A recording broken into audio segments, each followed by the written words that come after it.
بسم الله الرحمن الرحيم الحمد لله والصلاة والسلام على رسول الله وعلى آله وصحبه ومن والاه وقال ربكم ادعوني أستجب لكم إن الذين يستكبرون عن عبادتي سيدخلون جهنم داخرين۔ سوال تھا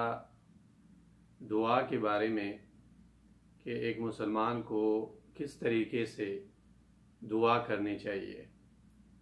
سب سے پہلی بات جو ہم مسلمانوں کو سمجھنی چاہیے وہ یہ بات ہے کہ دعا صرف حاجت کے وقت میں نہیں کی جاتی، بلکہ دعا ایک عبادت ہے اور ایک بہت ہی ضروری اور اہم عبادت ہے۔ اور دعا کا علماء نے معنی کیا ہے کہ استدعاء العبد ربہ عز وجل العنایۃ واستمدادہ ایاہ المعونہ۔ دعا کا معنی یہ ہے کہ بندہ اپنے رب سے مدد مانگے اور اللہ تعالیٰ سے معاونت کی طلب کرے، اپنی عاجزی کو، اپنی انکساری کو اور اپنی عبودیت کو اللہ تعالیٰ کے سامنے پیش کرے اور اللہ تعالیٰ کی تعریف کرے اور اللہ تعالیٰ سے مانگے۔ اس کو دعا کہا جاتا ہے۔ اور اللہ کے رسول صلی اللہ علیہ وسلم نے دعا کی اہمیت کو اجاگر کرتے ہوئے فرمایا ہے کہ الدعاء هو العبادہ۔ ترمذی میں یہ حدیث ہے، ابو داود میں ہے، مصنف ابن ابی شیبہ میں ہے، بہت ساری کتابوں میں یہ حدیث موجود ہے کہ اللہ کے رسول صلی اللہ علیہ وسلم فرماتے ہیں کہ دعا ہی عبادت ہے۔ جیسے کہ اللہ کے رسول نے حج کی عبادات میں سے کہا ہے کہ الحج عرفہ، اور یہ طریقہ تب استعمال کیا جاتا ہے شریعت میں جب کسی عبادت کی بہت زیادہ اہمیت ہو۔ اب جیسے عرفے میں کھڑا ہونا جو ہے یہ ایک بہت عظیم رکن ہے حج کا، اسی طرح اللہ کے رسول صلی اللہ علیہ وسلم فرماتے ہیں کہ دعا ہی عبادت ہے، یعنی دعا یہ ایک بہت ہی اہم عبادت ہے۔ تو یہ ایسا نہیں ہے کہ ہم نے صرف اس وقت اللہ سے دعا مانگنی ہے، اللہ کے ساتھ رابطہ کرنا ہے کہ جب ہمیں ضرورت ہو، نہیں، دعا ایک عبادت ہے اور یہ ہمیں ہر وقت میں کرنی چاہیے اور ہمیں ہر وقت اللہ تعالیٰ سے التجا کرنا چاہیے۔ اور اسی طرح اللہ کے رسول صلی اللہ علیہ وسلم نے فرمایا ہے کہ یقیناً آپ کا رب حیاناک ہے، کریم ہے، اور اللہ رب العالمین حیا کرتے ہیں کہ جب اللہ کا کوئی بندہ ہاتھ اٹھائے اور اللہ تعالیٰ اس کے ہاتھوں کو واپس لوٹا دے۔ ابو داؤد اور ترمذی، ابن ماجہ میں یہ حدیث ہے، جید سند ہے اس حدیث کی۔ اسی طرح رسول اللہ صلی اللہ علیہ وسلم نے فرمایا ہے کہ جب بھی کوئی مسلمان اللہ تعالیٰ سے دعا مانگتا ہے تو اللہ تعالیٰ اپنے اس بندے کی دعا ضرور قبول کرتا ہے، لیکن دعا کی قبولیت کے 3 طریقے ہوتے ہیں، اور بہت سارے ایسے اعمال ہیں جو آپ نے دعا کے وقت میں کرنے ہیں، جو آپ نے دعا سے پہلے کرنے ہیں، جو آپ نے دعا کے بعد کرنے ہیں۔ بہت ساری ایسی جگہیں ہیں جہاں دعا قبول کی جاتی ہیں، اور ایسے اوقات ہیں جن کا آپ نے خیال رکھنا ہے جو بعد میں بیان کی جائیں گے۔ تو اللہ کے رسول نے فرمایا کہ جب بھی کوئی انسان اللہ تعالیٰ سے دعا مانگتا ہے تو اللہ تعالیٰ اس کی دعا قبول ضرور کرتے ہیں، لیکن 3 طریقے ہیں۔ یا تو وہ دعا جو انسان مانگتا ہے اسی وقت اسے وہ چیز دی جاتی ہے، یا پھر یہ کہ آنے والے وقت میں مسلمان پہ کوئی مصیبت آنے والی ہوتی ہے، اس دعا کی بدولت اللہ اس مصیبت کو ہٹا دیتے ہیں۔ اور تیسرا طریقہ یہ ہے کہ اللہ تعالیٰ اس دعا کو اس کے کھاتے میں جمع کر دیتے ہیں، اور قیامت کے دن اللہ تعالیٰ جو ہے اپنے اس بندی کو اس دعا کا بدلہ دیتے ہیں۔ تو دعا انسان کی ضرور قبول ہوتی ہے، لیکن دعا کی قبولیت انسان کے عقیدے پہ ہے، انسان کی نیت پہ ہے، انسان اپنے رب کے بارے میں کیا سوچتا ہے اس پہ ہے، اور اللہ تعالیٰ کی مشیت پہ ہے۔ لہٰذا دعا جو ہے وہ انسان کو یاد رکھنا چاہیے کہ دعا ضرور قبول ہوتی ہے، لیکن دعا کے کچھ اسباب ہے جن کا ہمیں خیال رکھنا ہے، کچھ آداب ہے جن کا ہمیں خیال رکھنا ہے۔ تو سب سے پہلے میں دعا کے آداب کی طرف اشارہ کرتا ہوں۔ انشاءاللہ سب سے پہلا ادب اخلاص ہے، کہ جب آپ نے دعا کرنی ہے تو آپ نے اپنے دل میں اخلاص رکھنا ہے، خلوص کے ساتھ آپ نے دعا کرنی ہے۔ دوسرا ادب یہ ہے کہ دعا شروع کرتے ہوئے آپ نے اللہ تعالیٰ کے حمد اور ثنا اور رسول اللہ صلی اللہ علیہ وسلم پر درود بھیجنے کے ساتھ سٹارٹ کرنی ہے۔ تیسری یہ ہے کہ آپ نے پورے عقیدت اور یقین کے ساتھ اللہ تعالیٰ سے دعا مانگنی ہے۔ آپ نے دعا تب مانگنی ہے جب آپ کو یقین ہو کہ اللہ تعالیٰ میری دعا کو رد نہیں کریں گے، تب آپ دعا مانگیں۔ اور چوتھا ادب یہ ہے کہ آپ دعا انکساری اور عاجزی کے ساتھ مانگیں۔ آپ کسی عام انسان سے بات نہیں کر رہے بلکہ آپ کائنات کے خالق سے کچھ مانگ رہے ہیں۔ جب ہم نے کسی عام انسان کے پاس جانا ہوتا ہے، کوئی چیز ہم نے مانگنی ہوتی ہے، تو انسان کتنے تمہید اس کے لیے بناتا ہے اور کتنی باتیں سوچتا ہے، کیا کچھ انسان نہیں کرتا۔ تو جب ایک انسان اگر اللہ تعالیٰ سے اپنی کوئی حاجت مانگ لے تو اس انسان کے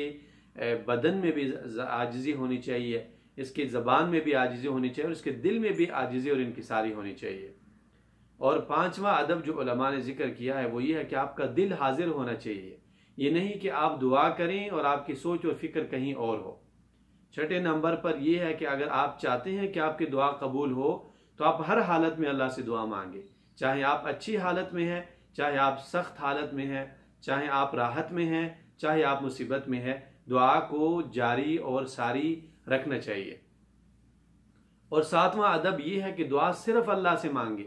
اور اللہ تعالیٰ کے ساتھ دعا میں کسی کو شریک نہ کریں۔ آٹھواں ادب یہ ہے کہ ایسی دعا نہ کریں کہ آپ اس میں کسی کو بد دعا دے رہے ہیں، آپ اپنے بیٹے کو بد دعا دے رہے ہیں، بیوی کو دے رہے ہیں، یا عورت ہے وہ اپنے ہسبینڈ کو، اولاد کو بد دعا دے رہے ہیں۔ یہ نہیں، ایسا طریقہ نہیں اختیار کرنا چاہیے۔ اور نوواں ادب یہ ہے کہ آپ نے اگر دعا مانگنی ہے تو آپ عاجزی کے ساتھ مانگیں، آہستہ آواز کے ساتھ آپ دعا مانگیں، اور اگر آپ نے کچھ اونچا بھی کرنا ہے تو آپ اتنے آواز اونچی کریں کہ صرف آپ ہی سن سکیں،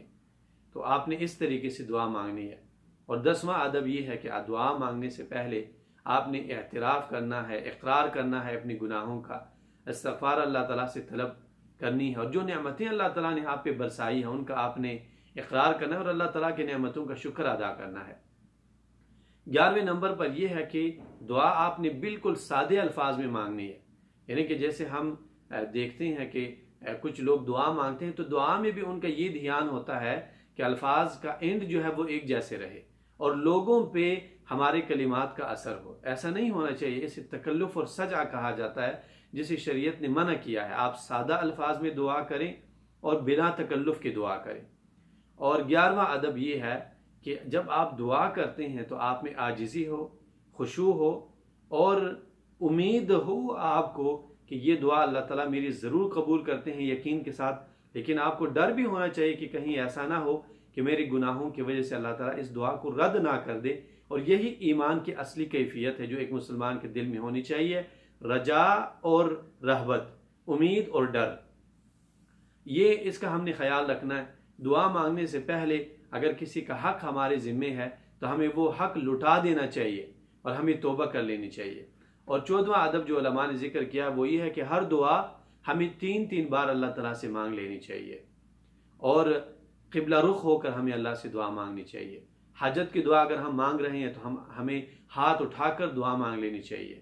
اور دعا سے پہلے ہمیں وضو کر لینا چاہیے اگر ہمارے لیے کوئی تکلیف اور مشقت نہیں ہے۔ 18ویں نمبر پہ ادب یہ ہے کہ ہمیں دعا میں تعدی نہیں کرنی چاہیے۔ اب تعدی کا کیا مقصد ہے؟ ایسی دعا ہمیں اللہ سے نہیں مانگنی چاہیے جو ناممکن ہے۔ مثلا ایک انسان اگر کہتا ہے اللہ مجھے فرشتہ بنا دے، یا کہتا ہے کہ اللہ مجھے قیامت کے دن تک آپ زندہ رکھے، یا انسان ایسی دعا کرتا ہے، ایک ایسی چیز کی دعا کرتا ہے جس کا حصول اس انسان کے لیے ناممکن ہے، یا پھر علماء یہ کہتے ہیں کہ ایسی دعا جہاں انسان صرف دعا کرتا ہے اور اس کام کے کمپلیٹ کرنے کے لیے اسباب کا اختیار نہیں کرتا، جیسے یہ دعا میں تعدی مانی جاتی ہے۔ 19واں ادب جو دعا میں علماء نے ذکر کیا ہے وہ یہ ہے کہ سب سے پہلے آپ اپنے لیے دعا کریں اور اس کے بعد پھر عام مسلمانوں کے لیے دعا کریں۔ 20واں ادب جو علماء نے ذکر کیا ہے وہ یہ ہے کہ دعا کرتے ہوئے اللہ تعالیٰ کے سامنے وسیلہ پیش کریں، اور وہ وسیلہ پیش کریں جو جائز وسیلہ ہے، اور جائز وسیلہ اللہ تعالیٰ کے اسماء حسنیٰ ہے، اللہ تعالیٰ کی صفات علا ہے۔ اسی طرح اپنے کسی نیک عمل کو آپ اللہ تعالیٰ کے دربار میں وسیلے کے طور پر پیش کر سکتے ہیں۔ اور 21واں ادب جو علماء نے ذکر کیا وہ یہ ہے کہ اگر آپ چاہتے ہیں کہ آپ کی دعا اللہ تعالیٰ کے دربار میں قبول ہو، منظور ہو، تو آپ اپنے کھانے پینے اور پہننے کے اسباب کو حلال رکھیں۔ 22واں ادب یہ ہے کہ گناہ اور صلہ رحمی کی کاٹنے کی دعا اللہ تعالیٰ سے نہ کریں۔ 23واں ادب یہ ہے کہ امر بالمعروف اور نہی عن المنکر کا جو ہے آپ خیال رکھیں، لوگوں کو بھلائی کا حکم دیں، گناہوں سے انہیں منع کرنے کی کوشش کریں۔ اور آخری ادب جو علماء نے ذکر کیا وہ یہ ہے کہ گناہوں سے دور رہنے کی کوشش کریں۔ اگر ایک آدمی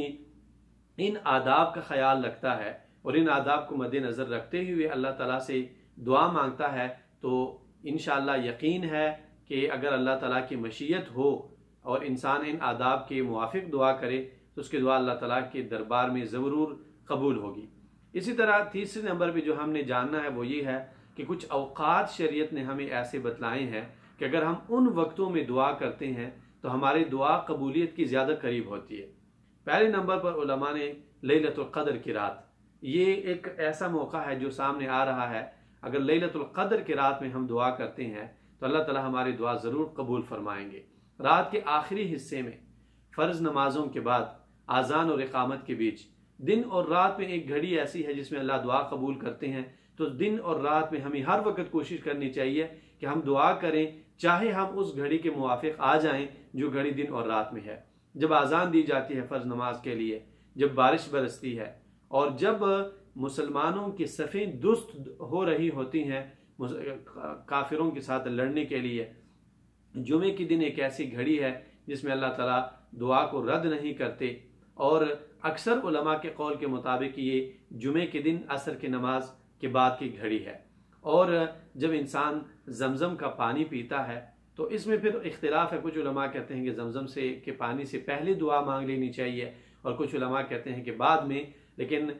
میں نے جو دلائل پڑھے ہیں اور جس پہ میرا دل مطمئن ہے وہ یہ ہے کہ زمزم کے پانی پینے کے بعد یہ وقت زیادہ مناسب ہے دعا مانگنے کے لیے۔ اسی طرح سجدے کی حالت میں رات کو جب بھی انسان جاگے انسان کو اس وقت دعا مانگ لینی چاہیے۔ اسی طرح اگر ایک انسان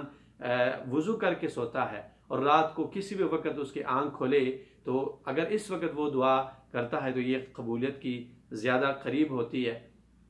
14 نمبر پہ علماء نے یہ بات ذکر کی ہے کہ اگر کوئی انسان یہ دعا پڑھتا ہے لا الہ الا انت سبحانک انی کنت من الظالمین، اور بعض حدیث میں ہے کہ 7 مرتبہ پڑھنے کے بعد کوئی بھی دعا اگر آپ مانگیں گے تو آپ کی دعا قبول ہو جائے گی۔ اور اسی طرح علماء نے کہا ہے کہ اللہ تعالیٰ پر اللہ کی تعریف کرنے کے بعد اور اللہ کے رسول صلی اللہ علیہ وسلم پر درود بھیجنے کے بعد اگر آپ دعا مانگتے ہیں تو وہ دعا آپ کی قبول ہو جاتی ہے تشہد اخیر میں، یعنی دعا نماز کے سارے دعاؤں کو کمپلیٹ کرنے کے بعد اور سلام پھیرنے سے پہلے اس بیچ میں جب بھی آپ دعا کرتے ہیں تو انشاءاللہ یہ دعا آپ کی قبول ہوگی۔ اسی طرح انسان کو کوشش کرنی چاہیے کہ دعا کرتے ہوئے اللہ تعالیٰ کے اسم اعظم کا ذکر کرے اور اس کے وسیلے سے اللہ تعالیٰ سے مدد مانگے۔ وہ دعا قبول ہوتی ہے جو انسان اپنے کسی مسلمان بھائی کے لیے کرتا ہے، ایسا مسلمان بھائی جو سامنے نہ ہو۔ عرفی کے دن کی دعا قبول ہوتی ہے، رمضان کے مہینے میں دعائیں قبول ہوتی ہے، جب بہت سارے مسلمان ذکر کے مجالس میں بیٹھے ہوئے ہوتے ہیں دعا کرتے ہیں تو وہ دعا قبول ہوتی ہے۔ اسی طرح جب مصیبت آئے انا للہ و انا الیہ راجعون، یہ دعا انسان کرے اور اس کے بعد کوئی بھی اگر دعا کرتا ہے تمنا ہوتی ہے وہ پوری ہوتی ہے، علماء فرماتے ہیں۔ اور جب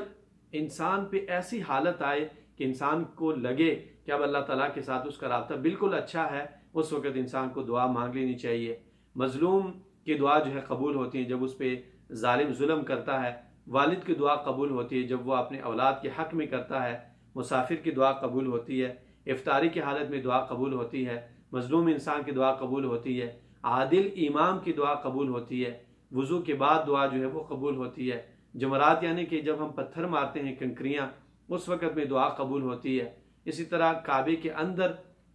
اور حجر جو مقام ہے اس میں جو دعا